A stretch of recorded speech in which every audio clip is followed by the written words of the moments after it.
Today is November 13th.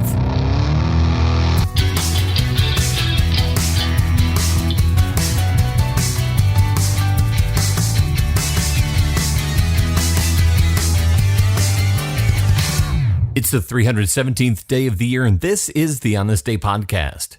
And just a little bit of listener discretion is advised today.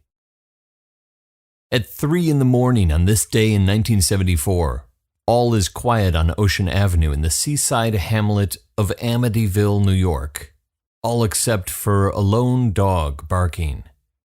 The dog belongs to the DeFeo family, who've lived in the Dutch colonial at 112 Ocean Avenue for the past 9 years. The house is situated sideways on the narrow lot, with the front door off the driveway, and the side of the house, with its quarter-moon attic windows facing the street. It's built in 1927, and Ronald DeFeo Sr. and his wife Louise buy the house in 1965. They move in their large family of 7, the 2 of them, 3 boys and 2 girls. The setting is idyllic, plenty of room for kids to play, a swimming pool, and a boathouse, all in a tranquil neighborhood. The DeFeos hang a sign in the front yard that reads, "High Hopes." The family dog Shaggy is tied up outside the boathouse.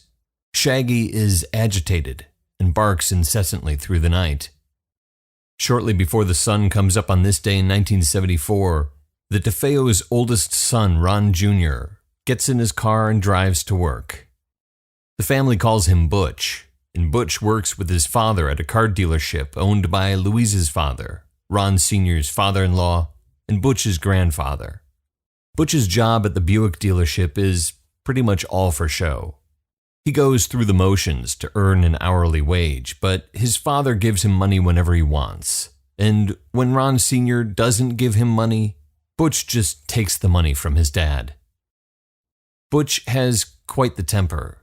He gets it from his father. Ron Sr. and Butch often come to blows.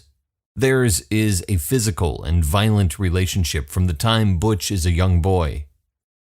When Butch is little, he has to take his lickings.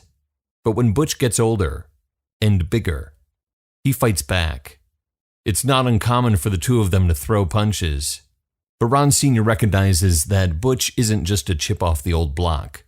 It's apparent to him that as he gets older, Butch's anger issues are highly irregular, and that Butch is getting out of control. So, in order to appease his unruly son, Ron Sr. gives him whatever he wants. When Butch is 14, Dad buys him a speedboat that they keep in the boathouse for Butch to use to cruise around the canal behind Ocean Avenue. And Ron Sr. gives Butch money whenever he wants it, whenever he needs it. But a rift like theirs cannot be healed with money.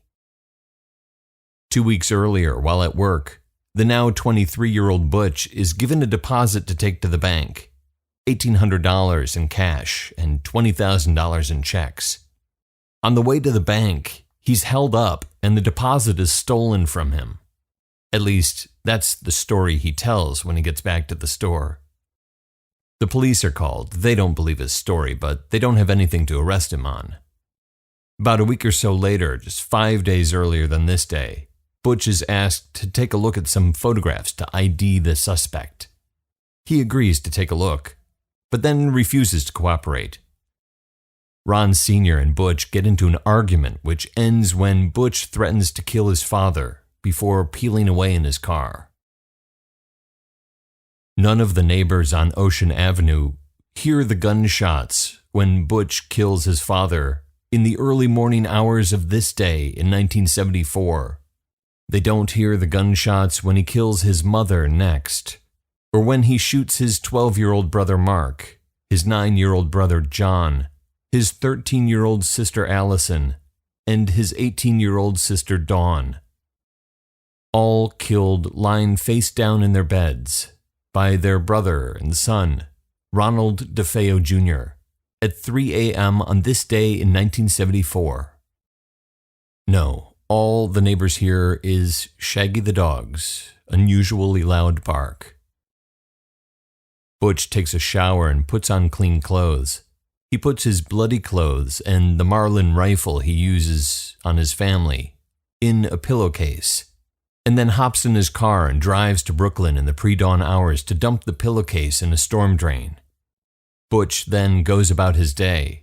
He goes to work, he gets bored, leaves around noon, and then hangs out with his girlfriend, calling home periodically to establish an alibi of concern.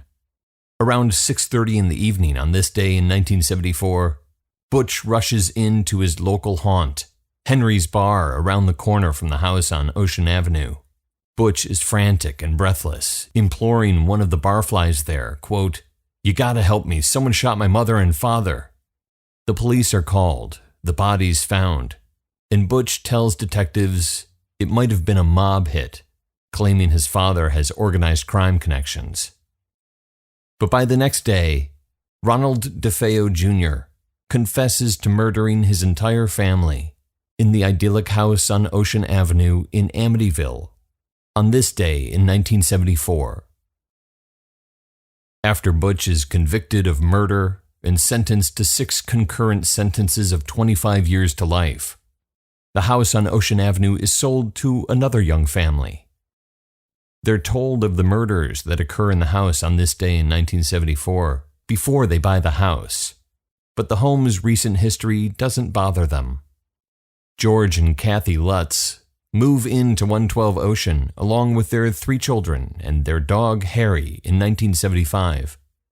They live in the house for 28 days before fleeing for their lives, allegedly terrorized by a demonic presence. Their story is told by author Jay Anson in his best-selling book, The Amityville Horror, billed as a true story. There are 48 days left in the year.